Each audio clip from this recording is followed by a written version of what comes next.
Le président Ibrahim Traoré a hérité d'un Faso qui était en proie à une crise multidimensionnelle.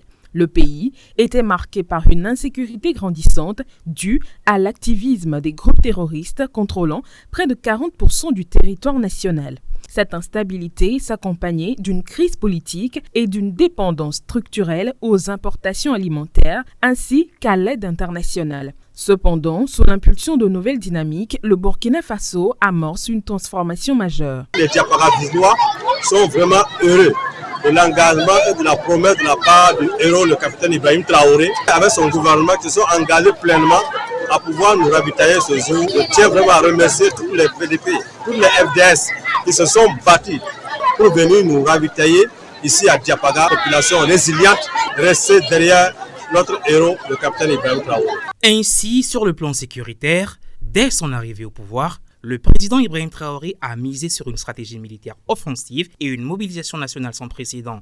Les forces armées burkinabées, mieux équipées et mieux organisées, ont réussi à reprendre plusieurs localités aux mains des groupes terroristes. L'insécurité recule progressivement dans les zones qui étaient sous l'emprise des forces du mal, permettant ainsi à de nombreuses populations de retrouver une vie normale. Pour l'instant, il n'y a aucun problème. On dort dans la quiétude et on va chercher du bois en brousse sans souci. On souhaite que le président du Faso continue dans ce sens pour permettre aux autres villages de se réinstaller. Le Burkina Faso est actuellement en marche vers l'autosuffisance alimentaire. Historiquement dépendant des importations alimentaires, il ambitionne aujourd'hui d'atteindre l'autosuffisance alimentaire d'ici à 2028. Grâce aux initiatives du président Ibrahim Traoré, la production agricole est en pleine expansion. Des réformes ont été entreprises pour encourager la production locale, notamment avec l'implication des importateurs dans l'investissement agricole. L'un des plus grands succès est l'introduction et la culture du blé sur le sol burkinabé, autrefois considéré comme impossible. Avec cette avancée, le pays vise non seulement à subvenir à ses besoins en blé, mais aussi à devenir un exportateur de farine de blé dans les prochaines années. Nous sommes contents de la visite de la direction régionale en charge de l'agriculture. On a eu des intrants et de motopompes. On remercie le gouvernement pour cela. Notre gratitude également aux FDS et VDP pour leurs efforts qui nous ont permis de revenir dans notre village. L'industrialisation et la transformation des ressources locales sont en plein essor sous la vision du président Ibrahim Traoré. Plusieurs projets d'envergure ont vu le jour, notamment la première raffinerie d'or du pays destinée à maximiser les bénéfices de l'exploitation aurifère en valorisant la production locale.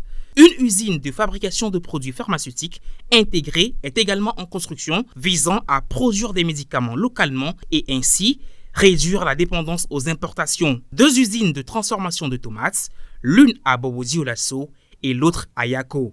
Notre présence ici, c'est d'abord encourager aussi le secteur privé à emboîter le même pas, à permettre de transformer nos matières premières ici sur place. Donc nous venons encourager le promoteur certes, mais à travers lui, inviter tous les Burkinabés qui sont en mesure de transformer nos matières premières, d'industrialiser le pays, de se lancer dans la dynamique et aussi ceux qui sont de l'extérieur, les inviter à venir investir au Burkina Faso. Aussi, l'intégration régionale est au cœur des préoccupations du président Ibrahim Traoré. À travers l'Alliance des États du Sahel, le Burkina Faso s'emploie à renforcer sa coopération avec ses voisins du Mali et du Niger afin de favoriser la stabilité, l'échange économique et l'autosuffisance collective. L'interconnectivité régionale est un levier clé pour garantir la résilience du pays face aux défis géopolitiques et économiques. Aujourd'hui, le Burkina Faso est un vaste chantier où chaque secteur connaît des avancées manifestes. Les réformes engagées redonnent espoir à la population et dessinent un avenir où le pays ne sera plus tributaire des importations et de l'aide extérieure. Grâce à une gouvernance axée sur l'autonomie, le développement durable et la souveraineté, le Burkina Faso est en train de s'imposer comme un modèle de résilience et de transformation en Afrique de l'Ouest.